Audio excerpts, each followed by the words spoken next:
नमस्कार दोस्तों। आज हम फिर हाजिर हुए हैं एक और बहुत ही महत्वपूर्ण टॉपिक को लेकर जीएसटी में। दोस्तों मैंने एक जीएसटी हैप्पी जीएसटी सीरीज़ करके एक सीरीज़ निकाली है जिसमें मैं उसके 17 एडिशंस पब्लिश कर चुका हूँ।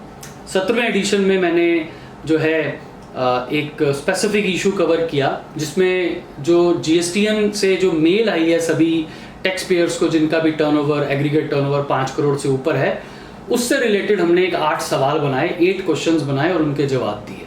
वो सीरीज मैं पब्लिश कर चुका हूँ आज 14 अगस्त को। तो मुझे लगा एक वीडियो भी बनाना चाहिए हमारे व्यूअर्स के लिए ताकि हम फेस टू फेस उसके बारे में भी बात कर सकें और आपको बता सकें कि उस मेल के ऊपर मेल क्या है और उस पर क्या एक्शन लेना है। सबसे पहले तो मैं आपको बता दूं कि जिन भी टैक्स पेयर्स का एग्रीगेट टर्नओवर फाइनेंशियल ईयर 19-20 का जीएसटीएन ने कैलकुलेट किया 5 करोड़ रुपए, सिर्फ उन्हीं टैक्स पेयर्स को ये मेल आई है।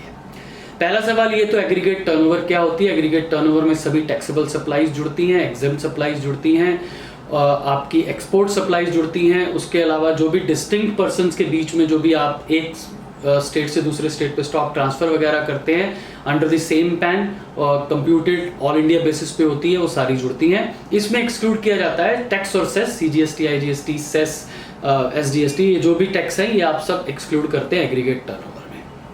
अगला सवाल ये आता है इस मेल का पर्पस क्या है। इस मेल का पर्पस जो है ये डिटरमाइन करना है कि आपकी एग्रीगेट टर्नओवर फाइनेंशियल ईयर 19-20 में क्या थी और उसके बेसिस पे ये डिटरमाइन करना कि आपकी टैक्स रिटर्न्स की फ्रीक्वेंसी, बाकी सारे संबंधित प्रोविजन क्या रहेंगे।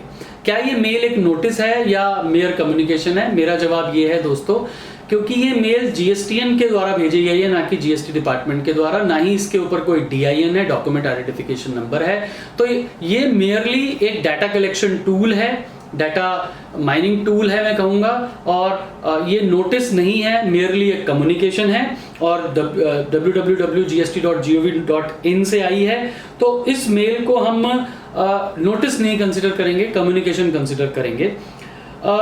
इस मेल में एग्रीगेट टर्नओवर कैसे कंप्यूट की गई है, तो उन्होंने बताया कि भाई आपके जितने भी रजिस्ट्रेशंस हैं एक पैन पे 19-20 में उनकी जितनी भी टर्नओवर थी हमने उस सारे 3Bs को जोड़कर एग्रीगेट टर्नओवर कैलकुलेट कर लिया है।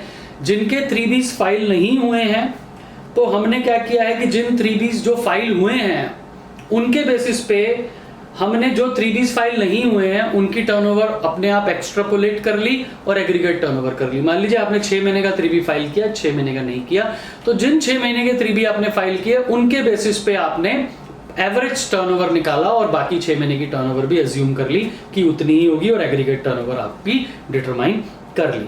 क्या हमें इस मेल का रिप्लाई करना है तो किन किन सर्कमस्टेंसेस में करना है। देखिए दोस्तों, अगर मेल का रिप्लाई तो आपको करना है, जरूर करना है, लेकिन अगर मान लीजिए मैं आपको बताना चाहूंगा, अगर आपका एग्रीगेट टर्नओवर जीएसटीएन के द्वारा जो कंप्यूट है वो 5 करोड़ रुपए का है लेकिन आपका एक्चुअल टर्नओवर 5 करोड़ से लेस है तो आपको मेल करना है, अदरवाइज मेल का रिप्लाई नहीं करना है।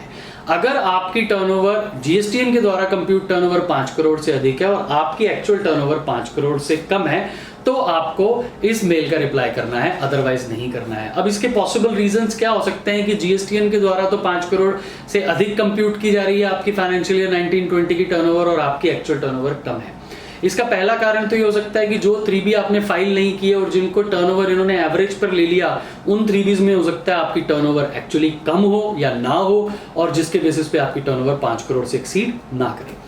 या फिर दूसरा कारण हो सकता है कि जब अगर आपने सारे 3B फाइल कर दिए तो 19-20 में जो 3B आपने फाइल किए हैं उसमें टर्नओवर जो है वो 18-19 की जोड़ कर फाइल की भी। अप्रैल 19 से सितंबर 19 तक की 3B में तो आप सारी टर्नओवर 18-19 की दिखा ही सकते थे और इवन बाद भी दिखा सकते हैं। आउटवर्ड सप्लाई तो आप एडिशनल सप्लाई डिक्लेयर कर ही सकते हैं। तो 19-20 के 3B में आपने 18-19 की 3B की सप्लाईज भी डिक्लेयर की थी जिससे कि आपका 19-20 का एक्चुअल टर्नओवर जो कि नहीं है वो ज्यादा नजर आ रहा था, वही जीएसटीएन ने ऑटो पॉपुलेट किया।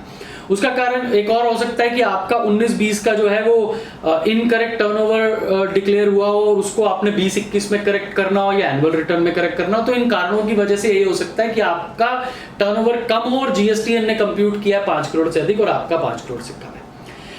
अगर आपको मेल रिसीव नहीं हुई है तो भी क्या आपको इसका ग्रीवियंस सबमिट करना है, इसका क्या इसके ऊपर रिप्लाई करना है? Answer is yes. अगर इन्होंने मेल की है सिर्फ उन टैक्स पेयर्स को जिनके एग्रीगेट टर्नओवर फाइनेंशियल ईयर में 19-20 में 5 करोड़ से अधिक थी, और आपको मेल नहीं आई और आपको लगता है कि आपने जो डिटरमाइन किया आपकी टर्नओवर एक्चुअली 5 करोड़ से अधिक है, तो आपको ग्रीवियंस पोर्टल में जाकर, सेल्फ सर्विस पोर्टल में जाकर इसका रिप्लाई करना पड़ेगा दोस्तों। उसके कारण क्या हो सकते हैं कि जो 3B आपने फाइल नहीं की और उन्होंने ऑटो पॉपुलेट करके कम की टर्नओवर बनाई, तो हो सकता है उन 3Bs में टर्नओवर आपकी बहुत ज्यादा रही हो, जो कि इनके पास डाटा ही नहीं है। इनके पास तो पिछले 6 महीने का डाटा है जो आपने फाइल की, अगले 6 महीने की जो फाइल नहीं की उनका डाटा ही नहीं है, तो उस केस में इन्होंने 5 करोड़ से कम बनाया।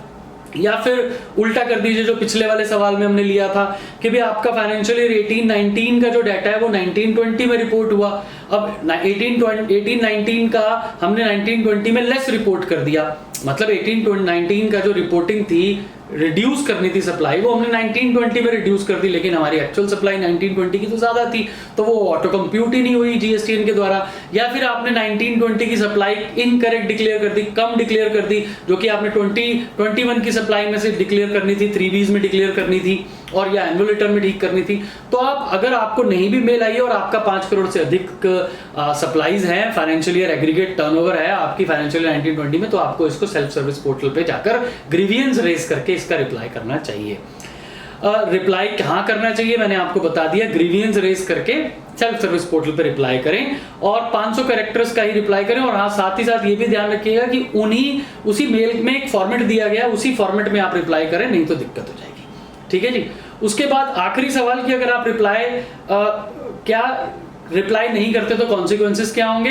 तो कॉन्सिक्वेंसेस यही होंगे कि आपकी टर्नओवर कम थी, रिपोर्ट ज्यादा हो गई, तो आपकी टर्नओवर की हिसाब से फ्रीक्वेंसी रिटर्न की डिफरेंट बन जाएगी, लेट फी डिफरेंट हो जाएगी, ब्याज डिफरेंट हो जाएगा। आपकी टर्नओवर जो है वो ज्यादा थी और इन्होंने कम रिपोर्ट की है, तो फ्यूचर में अगर प्रॉपर ऑफिसर इसको असेस करेगा तो एडिशनल फी ले भी कर सकता है। तो ये डिस्क्रिपेंसी आपकी चलती रहेगी अगर आप इसके रिप्लाई को प्रॉपरली सबमिट नहीं करते। मैं आशा करता हूं कि आपको ये अच्छा लगेगा वीडियो और आपके लिए यूजफुल रहेगा। आप इसको ज्यादा से ज्यादा फॉरवर्ड करें। जिसको भी हमारी हैप्पी जीएसटी सीरीज चाहिए वो मेरे मोबाइल पे व्हाट्सएप कर सकता है और मैं उनको फिर कॉन्टिन्यूसली वो हैप्पी जीएसटी, हम हफ्ते में 3 दिन ये सीरीज पब्लिश करते हैं जीएसटी में डिफरेंट एस्पेक्ट्स को, छोटे छोटे एस्पेक्ट्स को लेकर उनके ऊपर ब्रीफ डिस्कशन करते हैं। Thank you very much for watching.